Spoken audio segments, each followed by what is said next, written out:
Hello, folks. It's that time of year again. World Space Week is upon us, and this year it's all about women in space. Many World Space Week participants are recognizing women in the space sector and all the achievements that they have made over the years. So this year for World Space Week, I wanted to pick my personal top 5 women in space and tell you a little about each of them. So I won't spend any more time explaining, let's just jump straight into it. But just before we do, I'm going to point out that this isn't a ranking and they're not in any particular order. These are just the top 5 women from the space sector whose achievements really stand out to me the most.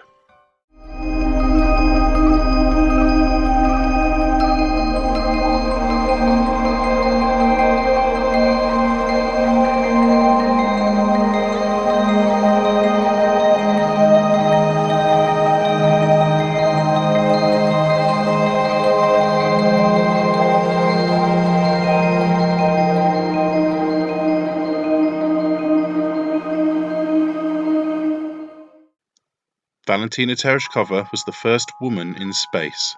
She launched up to Earth orbit on the 16th of June 1963 in her capsule Vostok 6.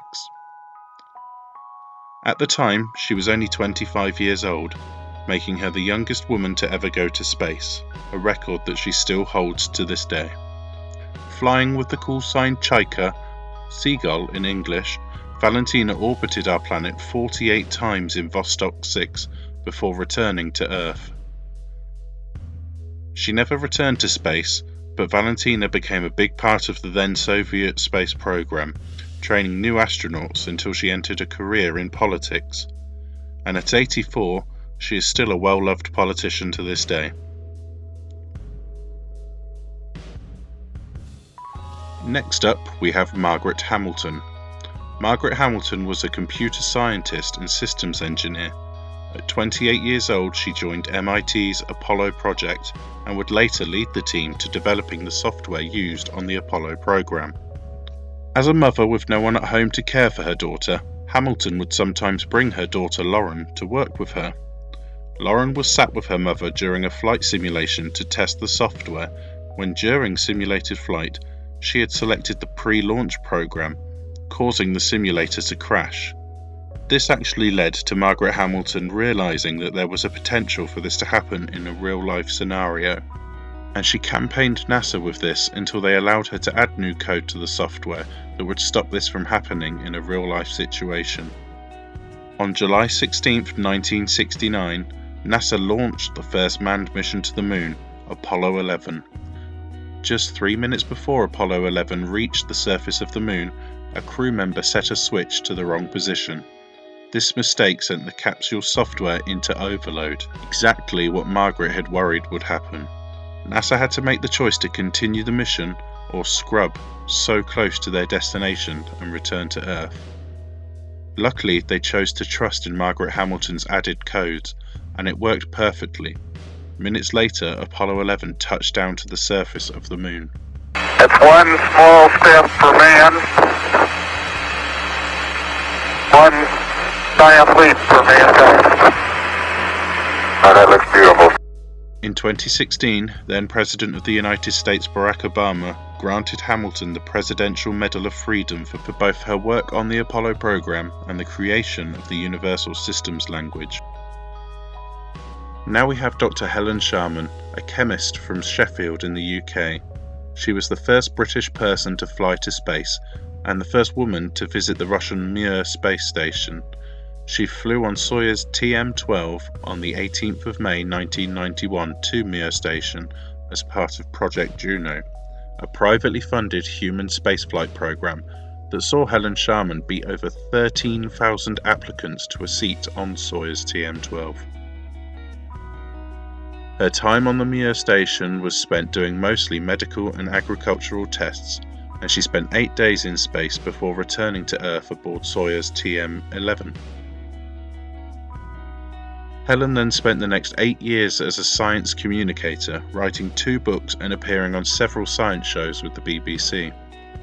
Since then, Helen Sharman has spent the years as a scientist, even becoming the operations manager for the Department of Chemistry at the Imperial College of London in 2015.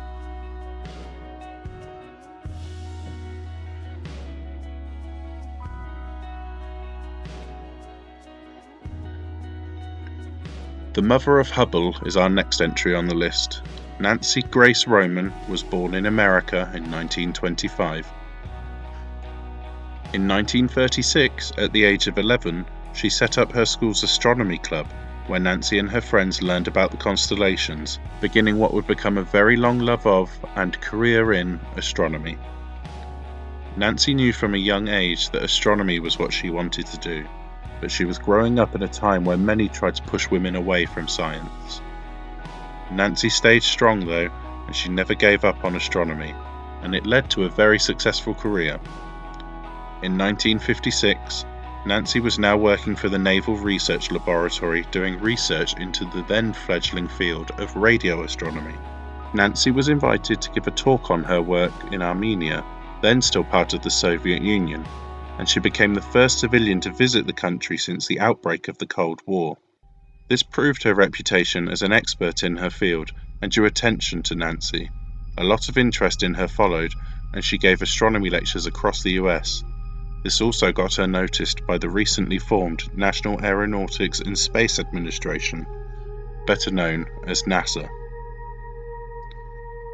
In 1959, Nancy accepted a job at NASA as the head of observational astronomy, and in early 1960, Roman became the first astronomer in the position of Chief of Astronomy in NASA's Office of Space Science, making her the first woman to hold an executive role in NASA.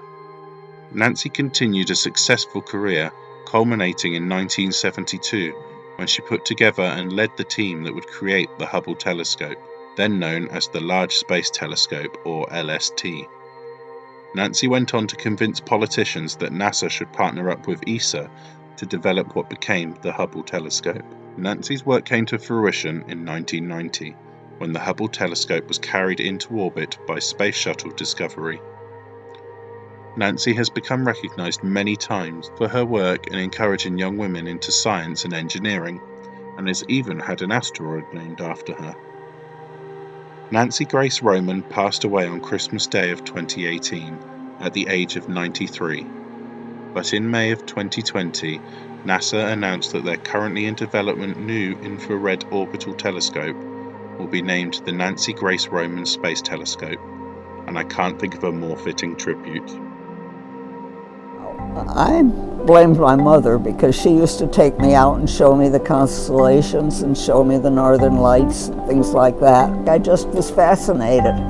Between 5th and 6th grade, I organized my friends into an astronomy club to study the constellations. And by 7th grade, I decided I wanted to be an astronomer. Lastly on our list, we have Kalpana Chawla. Kalpana Chawla was an American astronaut and engineer who was the first woman of Indian origin to go to space. Kalpana spent her early years in India, where she earned a Bachelor of Engineering degree in Aeronautical Engineering from the Punjab Engineering College. She then moved to the States in 1982 and earned a Master's of Science in Aerospace Engineering from the University of Texas. She went on to gain a second Master's and then a PhD in Aerospace Engineering from the University of Colorado in 1988. After this, Kalpana began a career at NASA's Ames Research Center, where she spent time researching vertical takeoff and landing, something that wouldn't come to fruition until 2015, when Blue Origin's New Shepard became the first rocket to pass the Kármán line and then successfully land. 2016 saw SpaceX achieve the ultimate goal of Kalpana's research, landing an orbital rocket, when they successfully landed a Falcon 9 booster.